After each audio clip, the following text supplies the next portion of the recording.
বিজয় দিবসে দেখা যায় অনেককে ঢোল তবলা পিড়াইয়া বিভিন্ন গানের আয়োজন করে। কি বলেন, কথা ঠিক না ঠিক? কিন্তু আমাদের মঈনুল ইসলাম ভাই আজকে 16 ডিসেম্বরে মাহফিলের ব্যবস্থা করে মাগরিবের পরে জিকিরের বয়ানের মাধ্যমে একটু দোয়ার ব্যবস্থা করেছেন। মাগরিবের পরেই এশার আগেই দোয়া হবে একটা, যে বিজয় দিবস উপলক্ষে যারা এই দুনিয়া এই বাংলাদেশকে স্বাধীন করতে যাইয়া রক্ত দিয়েছেন, জীবন দিয়েছেন, সব হারিয়ে কবরে চলে গেছেন, ওই শহীদদের জন্য আসুন একটু আমরা প্রাণ খুলে দোয়া করি। কারণ হাদিসের মধ্যে আসছে, নবী মুহাম্মদ রাসূলুল্লাহ সাল্লাল্লাহু আলাইহি ওয়াসাল্লাম বলছেন, কবরবাসীরা সবচেয়ে বড় অসহায়। কবরবাসীরা হাত পাইতে ডাকতেছে, ছেলে মেয়েদেরকে ডাকতেছে, আমাদের জন্য একটু দোয়া করো। শুধু শহীদদের জন্যই দোয়া হবে না, কবরবাসীদের জন্য দোয়া হবে। আজকের দিনটা হইল বিজয় দিন। বিজয় দিবসের কি কর্মসূচি হওয়া চাই, এটা আমরা আজকে মুসলমান বাংলাদেশের ভিতরে শতকরা 90-92% মতো মুসলমান, 92% মুসলমানের দেশে শতকরা আমরা অনেক মুসলমান এটা জানি না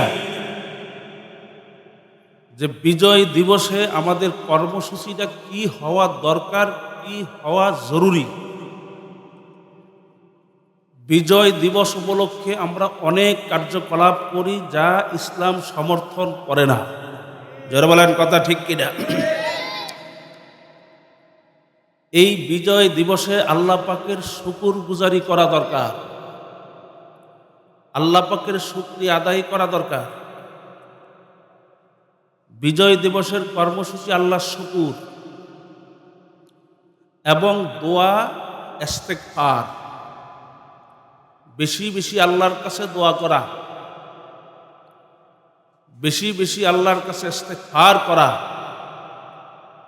এটা আজকে আমরা মুসলমান ভুলে গেছি। বরঞ্চ কি দেখা যায় সমাজের ভিতরে বিজয় দিবস উপলক্ষে ওই কবরের মধ্যে মোমবাতির আগুন জ্বালায়। যারা বলেন কথা ঠিক কিনা? বিজয় দিবসের কর্মসূচি আগুন জ্বালানো না, আগুন প্রজ্বলিত করা না, বরঞ্চ বিজয় দিবসের কর্মসূচি হবে শহীদদের জন্য বেশি বেশি দোয়া করা। যারা এই দেশ স্বাধীন করতে যাইয়া দুনিয়ার থেকে বিদায় হইয়া কবরে চলে গেছে, তাদের জন্য দোয়া করাই আমাদের জন্য সবচেয়ে বড় কাজ হবে। যারা বলেন কথা ঠিক কিনা? এজন্য আমি আল্লাহর বান্দাদেরকে বলবো, যারা এখনো রাস্তাঘাটে আছেন, মাইকে পূর্বে ঘোষণা করা হয়েছে, আমাকে দাওয়াত দেওয়ার সময় বলা হয়েছে, আজকে আমার আরেকটা মাহফিল থাকার কারণে আমি পরে থাকতে পারবো না। তো আমার এই মাদ্রাসার যিনি প্রতিষ্ঠাতা মহতামিম মাওলানা মঈনুল ইসলাম ভাই আমাদের বন্ধু মানুষ, একসঙ্গে লেখাপড়া করছি। তো ভাই বলতেছিলেন যে হুজুর ভাই, আপনি যদি মাগরিবের পরে একটু জিকিরের বয়ান করে একটু জিকির করে যাইতেন তাহলে ভালো হইতো। তা আমি বললাম ঠিক আছে ভাই, ইনশাআল্লাহ আমি মাগরিবের পরে সময় দেব। আজকে আবার আমার রাত্রে 9টার পরে ঢাকা রায়ের বাগে এক মাহফিল আছে, আমি ওখানে এখান থেকে চলে যাব। তা আমি ভাইদেরকে অনুরোধ জানাবো, যেহেতু মঈনুল ইসলাম ভাই মাদ্রাসার আজকে এই দোয়া মাহফিল, খতমে বুখারী মাহফিলে বিজয় দিবসের দিনে মাগরিবের পরে জিকিরের বয়ান এবং জিকির যে একটা আয়োজন করছেন, মাগরিবের পরে শুধু আলোচনাই নয়, জিকির এবং দোয়ার ব্যবস্থা করছেন। আসেন, যাদের রক্তের বিনিময়ে আমরা এই দেশটাকে স্বাধীন পাইছি, তাদের জন্য একটু জিকির আজকার করে তওবা ইস্তেগফার কইরা আসেন, আমরা তাদের জন্য একটু মালিকের কাছে দোয়া করি। দোয়াটা করলে এই কবরবাসীরা আপনার আমার উপরে খুশি হবে এদের রুহু শান্তি পাবে। বিজয় দিবসে দেখা যায় অনেককে ঢোল তবলা পিড়াইয়া বিভিন্ন গানের আয়োজন করে। কি বলেন, কথা ঠিক না ঠিক?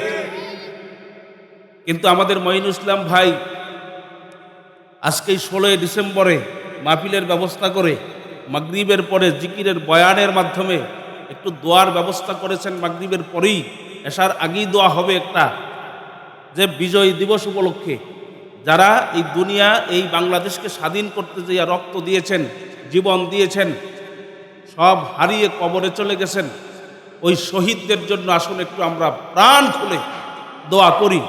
কারণ হাদিসের মধ্যে আসছে নবী মুহাম্মদ রাসূলুল্লাহ সাল্লাল্লাহু আলাইহি ওয়াসাল্লাম বলছেন, কবরবাসীরা সবচেয়ে বড় অসহায়। কবরবাসীরা হাত পাইতে ডাকতেছে, ছেলে মেয়েদেরকে ডাকতেছে, আমাদের জন্য একটু দোয়া করো। শুধু শহীদদের জন্যই দোয়া হবে না, কবরবাসীদের জন্য দোয়া হবে। আপনি যদি সুসন্তান হন তাহলে কবরবাসীর জন্য আপনার দাদা দাদুর কথা কি মনে পড়ে না? আপনি কি এদেরকে ভুলে গেছেন? এদের জন্য কি একটু দোয়া করতে মন চায় না? আপনি কি দাদার সম্পদ আপনি খান না? আপনি কি নানা নানুর সম্পদ ভোগ করেন না? আপনি কি এদের আপনার উপরে যেই তাদের শ্রম ছিল, মেহান্নত ছিল, আপনাকে মানুষ করতে যাইয়া, আপনাকে একটু ভালো রাখতে যাইয়া তাদের যে ত্যাগ ছিল, তাদের জন্য একটু যদি দোয়া আপনি করেন, আপনি ভালো করে জেনে রেখেন, আমি যখন দুনিয়াতে থাকবো না, আমাদের জন্য যারা থাকবে তারা দোয়া না করে পারবে না। কি বলেন, কথা ঠিক কিনা?